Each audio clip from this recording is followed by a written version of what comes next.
Today, we're delving into an enthralling conversation that promises to spark curiosity and broaden perspectives. We're thrilled to introduce our esteemed guest, a trailblazer in their field whose insights and experiences are bound to captivate you. So get ready to embark on a journey of discovery as we explore some hot topics. Strap in because this episode is sure to leave you with newfound knowledge. Hey everyone, today we're going to sit down with Ken Mariash. We're going to talk about the founder of Bayview Properties and Focus Equities. And we're going to break down a little bit about the history, about his involvement in the proposed development of the Roundhouse properties. So thank you, Ken, for agreeing to meet with us here today. Yeah, it's good to be here. Let's have some fun. We will. We always do.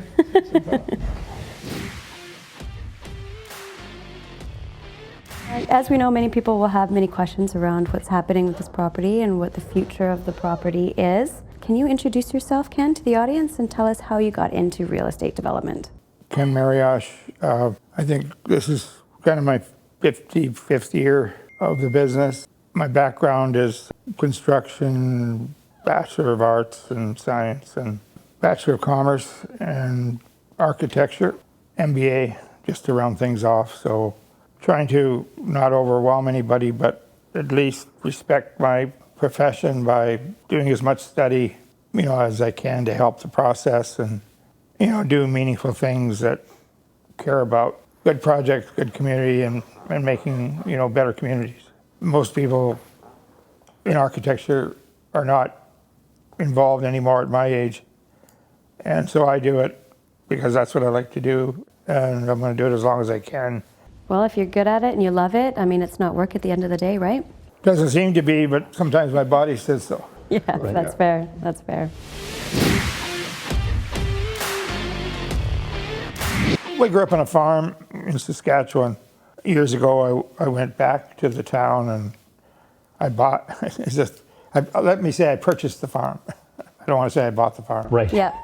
I'm a jet pilot, so it's like, that's a bad expression.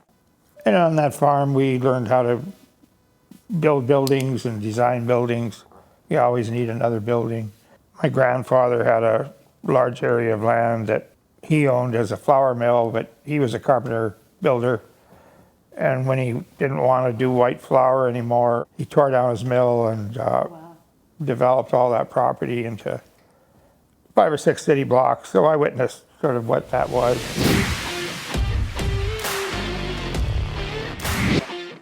Do you mind me asking, Ken, how old were you when you developed that property with your... I was probably 8 or 9 or 10, and the first building I ever built, was a doghouse to precision when I was 8 or 9 with rafters and the whole thing. And then I personally built all the buildings that we needed, whether it was granaries, barns, garages, and that was before I was 12 probably. But a few years ago, I went to architecture school in Vancouver. My parents moved out here in '63 along with some of my siblings. So part of what we fell into accidentally was master planning large communities, in my case at an early age, probably 25, 2,000 acres and up, having to struggle with, where are the roads and where are the interchanges and where are the freeways and where are the bridges. So we build all that in our projects. If it needs a big bridge, we do it. We just finished a 100-foot tall one at Saskatchewan River, and we build railways. We're doing the largest rail port in North America in Winnipeg, and we were chosen as the #1 developer for that. Usually we don't invest in smaller communities. All of our stuff is large scale, so it's not about ego or anything like that. It's our business used to be 100 projects at a time in 25 cities, and as we wound down, we went to 5 to 10 larger projects at the same time, and we discovered really good opportunity in projects that were stranded and had been under development for 20, 30, 40, 50 years. Can you tell me a little bit about what brought you closer to Victoria, and tell me about your heart for this area and how you got involved in this community?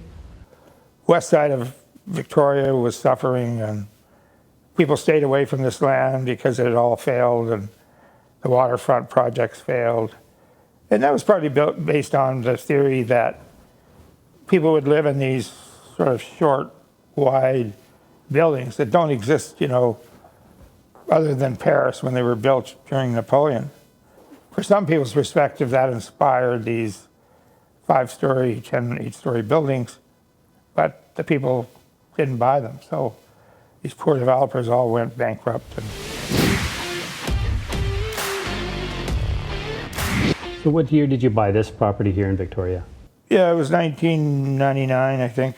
Okay, and what was the climate here compared to the climate in some of the other countries, some of the other provinces that you've worked in? Well, other places, the opportunity was better. We were talked into this deal. I'm not trying to put any excuses. I stepped up, and with the zoning in place, supposedly, I said, well, why not do something good for the city? It wasn't so much a business opportunity. It was an opportunity for doing a planned community in a good way and being proud of it. We're doing these very, very large projects that are not that small, and they're almost impersonal. Now, everybody thinks this is big, but in Calgary, it was 400 acres in the middle of town. And we built Deerfoot Freeway. We built all the interchanges, all with our own money. And 400 acres is way different than 20 acres. But I'm not saying it's not an important project. It's particularly important for Victoria because it was clear that they had lost the west side. And from a planning perspective, it resonates with me because the west side of every town turns out to be the most important part of the town because it's upwind, and that's where you put your money, and downwind is for your industrial. You never see an Oak Bay, for example, downwind. That would be the power plant. But because this was industrial already, they had no choice. So that's sort of theoretically built in the wrong place. So rescuing the west side of the town was a real opportunity. And that's the only way I would go forward with the project. The province was trying to sell one side at a time to different developers. And eventually, of course, nobody wanted them. And nobody really wanted to build, and none of the big guys wanted to build these short, wide buildings. It's not enough for them to pay attention. And the province wouldn't sell more than one, and the city didn't want them to. So that particular strategy is what also made it fail, because the 5 or 6 small guys worked against each other and all went bankrupt, which, was sad for the waterfront. And when we got here, it was called the wrong side of the bridge. And nobody from Victoria would come here. We had no buyers from Victoria at all, and practically no realtors. They were already tied up in lawsuits over here. Didn't want to drag any buyers here because it meant trouble. That's the way it was. And so the challenges for us to get in here, without a big mass and a big scale to change the character and the direction, the momentum was going the wrong way. And if you can imagine properties on the water here selling for less money than a third-level location somewhere else. It's absolutely crazy. And it was going downhill fast. We've been on security on this project since we came. It's now 25 years. This is our anniversary, 2024. And we still are doing security because the police are busy downtown, and that's the case when we got here. There was, 1,900 we counted of homeless, and they were in the old buildings, but dozens and dozens of cars and trucks that were abandoned, and CPR was suing the city over the bridge potentially falling down, and the city was suing CPR because the buildings were falling down. And we weren't owners at all. We went there just as a matter of community, support, to go in there and spend, millions of dollars bracing the buildings and fixing the roofs, because nobody was going to do anything as long as the lawsuits were going. On a scale of 10, I would say this side of town was, in terms of 10 being the best and 0 being the worst. It was a 2. It was for sure a slum. I remember coming here as a kid and seeing that bridge, and we come here for school events and everyone's like, no, don't cross that bridge. You couldn't walk the waterfront through down at the water edge to Esquimalt then because it wasn't recommended and you would get hurt. That's a huge motivation for people like me that don't know better. We had great success doing other master plan projects, with man-made problems like poor zoning costing probably $100 million in one case and another $100 million in the next case. I don't think that planning people anywhere should be making those kinds of horrendous mistakes. Like when you read the material and just see how bad it is, it should be reflected on. In this case, it's not. And I think a lot of good things about who's here. The problem they have is with 13 communities and 13 cities, you can't build a planning team that can handle a $2 or $3 billion project in a village of 60, 70,000 people. I wouldn't have expected that they could handle this project, and that's why I was happy that it was zoned. Unfortunately, the same people made mistakes. And between the government being in the room, the province, and the city being in the room, and nobody with any investment, the mistakes were just crazy. You took a piece of property that people didn't want. There were people living on the property, and you had the challenges of trying to bring it up to a community standard so that it was safe. Yeah, absolutely.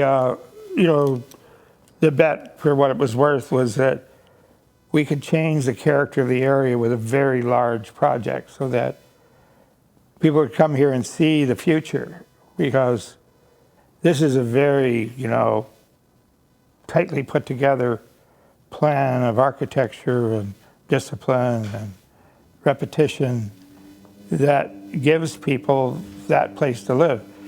The value assessment just came out as the highest on the island now, 7 or 8 years in a row. How could a slum like this turn into the best property on the island in the space of, I guess it's been a long time now, but 25 years? We achieved that result probably 10 years ago or 15 years ago. And, unfortunately, we couldn't start the last buildings until 2009, 2010, when the zoning was finished. So while people were wondering what we were doing, we were still rezoning phase 1 in 2008. So that's 10 years since we started. And then we could build Promontory, and then we could build Encore. And being held back, for 10, 12, 15 years on phase 1 is an automatic loser. Nobody has to be good at math to figure out at 500 to $1 million a month what that means. So, there's a lot of kind of street experts that you can't blame them. They know about real estate from the point of view of one tower, and if it gets delayed 10 years, who cares? It's going to cost you 50, 100 grand a month maybe, not $1 million or $2 million a month. So, all in all, I think it's going to be a phenomenal project. The better it is, the better we'll do, because, we'll get some of our capital back, which is a good motivation. It's a lot of capital. We've already invested $200 million, and normally that would be like 50. Right. So there's $150 million just wasted by cleaning up mistakes. The last point you made actually brings me to my next question. How do you foresee this project contributing to the Victoria community and addressing things like housing needs and security? And you kind of touched on it by making the west side of the town a better, bringing it back to life a little bit, but with your project specifically. I wouldn't, say that rescuing the west side of town is an incidental thing. It rescues a town that, is being threatened already by things falling apart. And what could be worse than your west side being junk? You know, that's got a lot to do with what happens downtown. So as a major item, I think it almost saves Victoria. I don't think people are realizing that they're losing Victoria. You know, the sort of overwhelming motivation to stop everything to save what's been built there in, you know, 1920 or 1910 or 1885, or I think the first building was 1760 or something. That's all good, but it's this particular town, it was taken too far and progress stopped. And when you don't have progress, you can't even celebrate the heritage properly because everything kind of freezes. And, you know, with the downtown steadily deteriorating, you can measure that by sales per square foot. You know, the sales per square foot used to be at $1,000, then it went into 800, then it went to 7, and now it's at the point of leaving, which some people are. Potentially this will help to some extent and show people a better way and show people progress. And, you know, we're celebrating and protecting and preserving history and heritage, but at the same time we're creating history which will help what we're saving. Right. And that's never been the case. Progress has been denied on the basis that heritage used as leverage every which way, you know, whether even there's proximity or even a thought that there might be a new building. Strategically, you can mess the block up by just taking any building and make it heritage, and then you can't have a building footprint.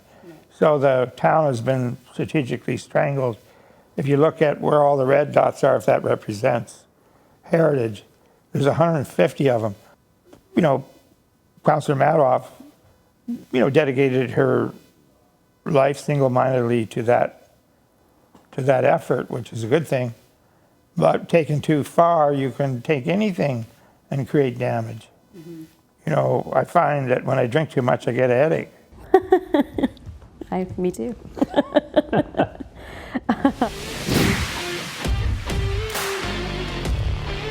In 1999, what was the state of the land? And you mentioned that there was some a little bit of a homeless community and the buildings were deteriorating. Were there any other sort of environmental aspects of the land that you have to remediate? Yeah, absolutely. Remediation is a big part of what's done in these kind of industrial places. Phase 1 had a very bad contamination because that's where the big oil storage tanks were, and the helicopter airport, and a number of other things that create, you know, a lot of that problem. So that was all done, and we created also along with that a big 2-acre park that's become a dog park. And phase 2 will go through the same protocol, and we have obtained a approval in principle by the province to proceed, which they have to permit because you can't go out there and do something crazy. And that's in place, and we're good to go on starting to remediate. And how long does that process usually take? Well, you could do the whole thing in 2 or 3 years, except that that's sort of not economical. So generally you do 2 or 3 of your building sites that you need right now, and then maybe another 2 or 3, and then you finish. I think Dockside's got that progressive sort of plan going on over there. They're now cleaning up, I think, the last part on the south part of their property. Yeah. So yeah, 2 or 3 years for remediation, and that's a big thing. You know, that scares off a lot of people because engineering estimates, you know, they're not very accurate. And if they tell you it's 25 million, it might be 50. And so most people don't want to tackle that problem. Okay, so when you acquired this property, it wasn't zoned appropriately for what you needed. It was needed remediation. There were people living on the property. You've encountered a lot of challenges along the way. So how have those challenges kind of shaped, or has it changed the direction of your development since the beginning? Yeah, I think it has. When we came looking at what was zoned in place, it was a big compromise to the extent that they believed they could put 10-story buildings on the site and create the 1,000 units that they were hoping for. And the fact is they couldn't. And so it didn't fit. Their vision of 10-story buildings didn't fit because it didn't fit on the property. So yeah, absolutely it changed because we were told they fit. And then when we checked the design that they had, it was off by 100%. So if you knew that, you probably wouldn't have bought in. No. And how long did it take them to correct that or to work towards a more manageable, palatable option? Yeah, it was 10 years, it took till 2009. We were able to talk them into let us configure a building with, a rectangular floor plate so we could fit one in called Bayview 1 to kind of do that, at least to get started. But that building, in spite of the fact it's the best building in town, has an enormous amount of compromises. It's a very good building because we overspent by, I'd say, 50%. You can't keep doing that indefinitely. In fact, the big wide buildings wouldn't fit on the next two sites because they're narrow and thin. So we had no choice, either throw the sites away or rezone. So our first rezoning for that start was finished in 2005. And then the last part of the rezoning was done in 2009. Now keep in mind, the way things work in transition for a city, you can't get what you need the first go. You try and you propose, but then you're asked to compromise to a level where potentially you can't proceed. So then you turn around a few years later and fix it completely like we did in 2009. So you're going through two zonings instead of one, just like we are in this next deal. We're going through two zonings instead of one. And, if somebody has a method or way of persuading people to go for what is needed on the, in the beginning, I want to know that formula. Like, that doesn't happen, in other cities because, the height ceilings have all been broken, the precedent's all been set, everybody knows on both sides, the approval people and the applicant people know what's in store and what in Yaletown amounts to certainty. But here there's no mapped area of what would happen. And as a result, you only get halfway there. So people say, well, gee, why don't you just build the Roundhouse the way it was approved? Well, even under, the worst circumstances, had we not had the design requirements for short and wide, we could have built it out the way it was done.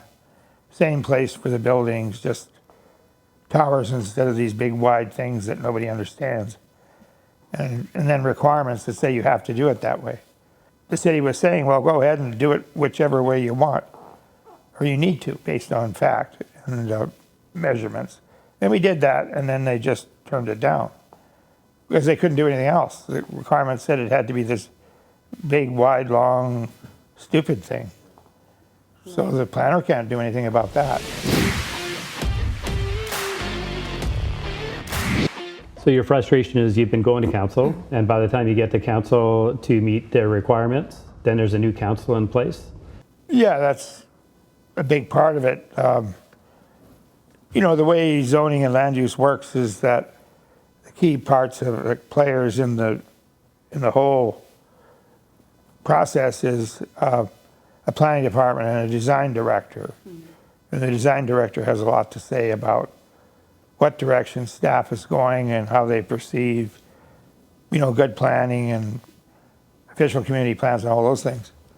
The council has the last say of everything.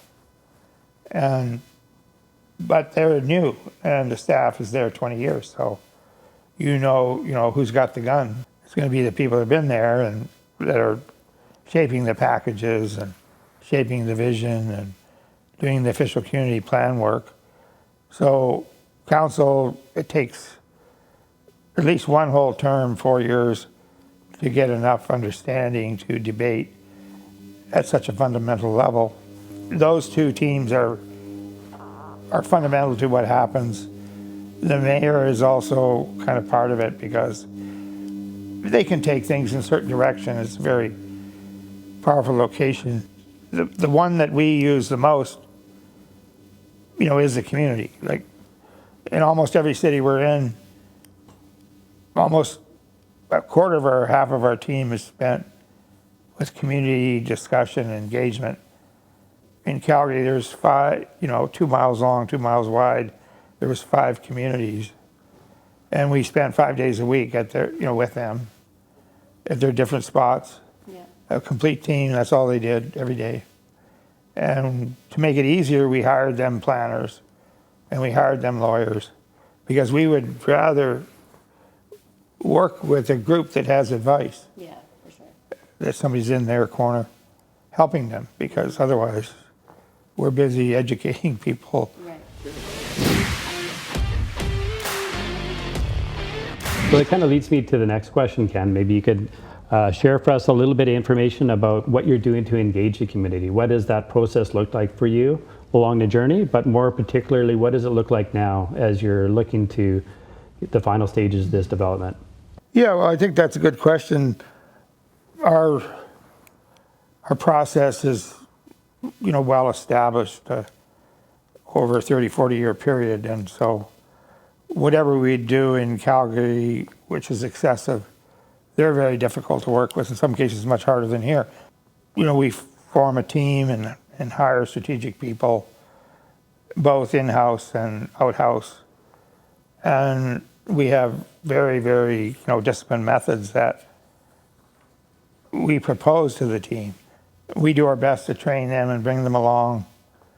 And this is all out of respect for the community, which frankly everybody says they have, but it's never been demonstrated. Like, we're doing projects that weren't no, they were hell no. And then we go in there and we work with people, and, well, we have to change a lot of things. They have a lot of good suggestions. And you end up with this great result like Deerfoot Meadows or like Bayview Place. So if it wouldn't have been for the community here, we've never had support since we've been here from council, and we've never had support from staff. But that's typical of every place. You can't, staff in every town is so locked in and so frightened, you're never going to get a yes. We haven't on these amazing, groundbreaking type projects. So to do the right thing and engage, the right transportation and do all those sophisticated things, there's so much fear that they just say no, like never. Right.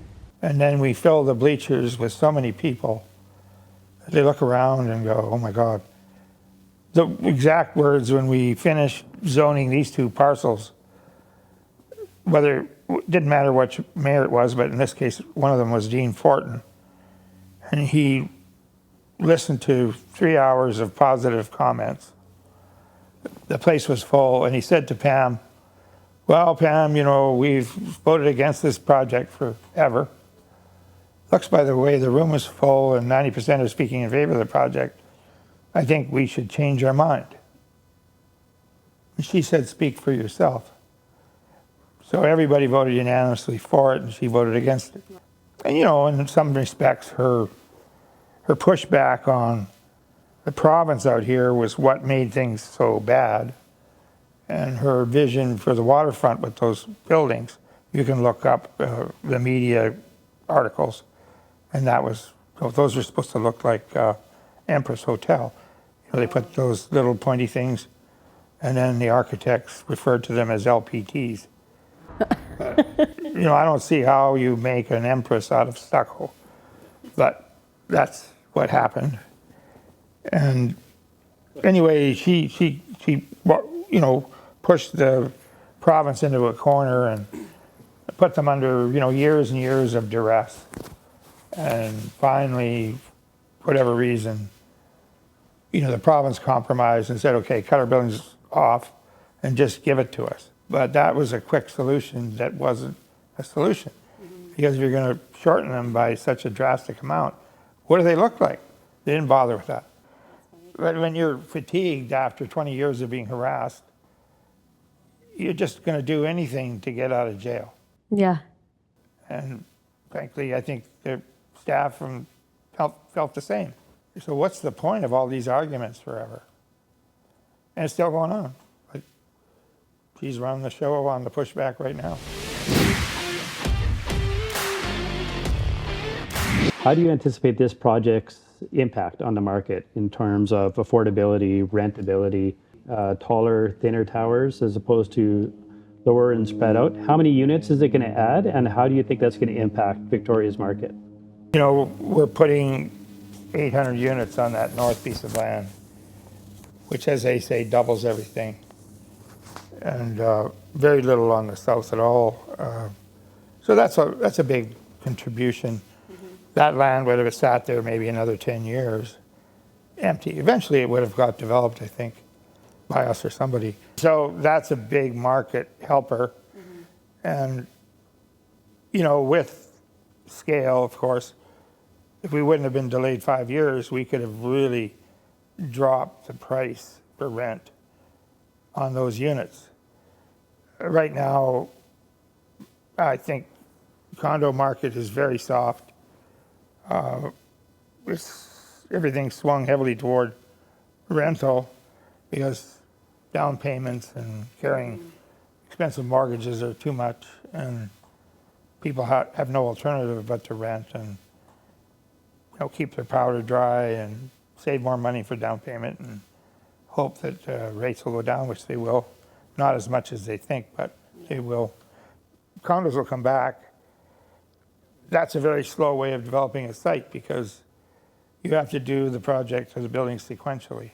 If we do 4 condo buildings and 4 rental buildings and the one affordable building, I think that's going to compress the schedule, and we practically have the next building sold out easily because people are just kicking the door down forever here.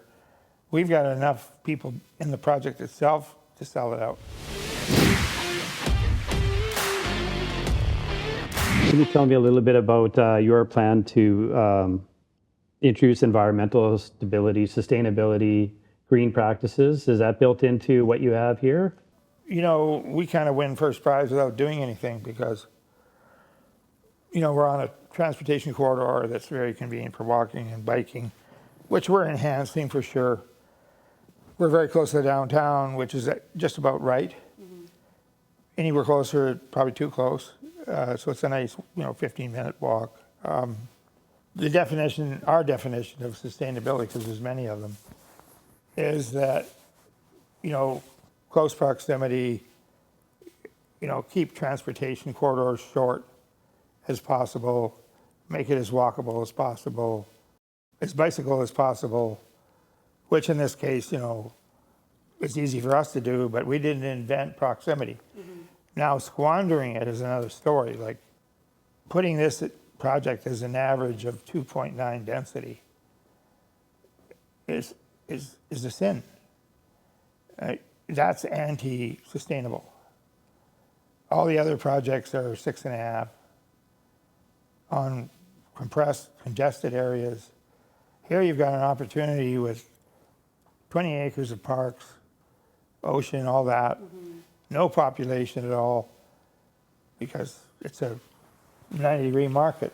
South, west, north, no people. And why are we at 2.9? And people always choose the right number to make you look bad. Instead of saying 2.9, they say, oh, you're 4.5. Well, that's not true at all. We got a 20-acre project that's just squandered. So your understanding or your reasoning then is that, look, we're in a time where we need more housing. We need more space, and we have 20 acres down near the core that is close by to travel, close by to the waterfront. Transit. Let us put some more units in there. Yeah, absolutely. You know, in many cities, including Vancouver, they're demanding on the transportation corridors that you can't do anything less than 15. You know, that's why they're building subways. That's why they're keeping the rail corridors and everything they can together so that those people living in those spots, there's as many as possible. What does success look like for you? You engage the community, you go back to the city. What does success look like for you? Well, there's only one, it's sort of binary, it's yes or no.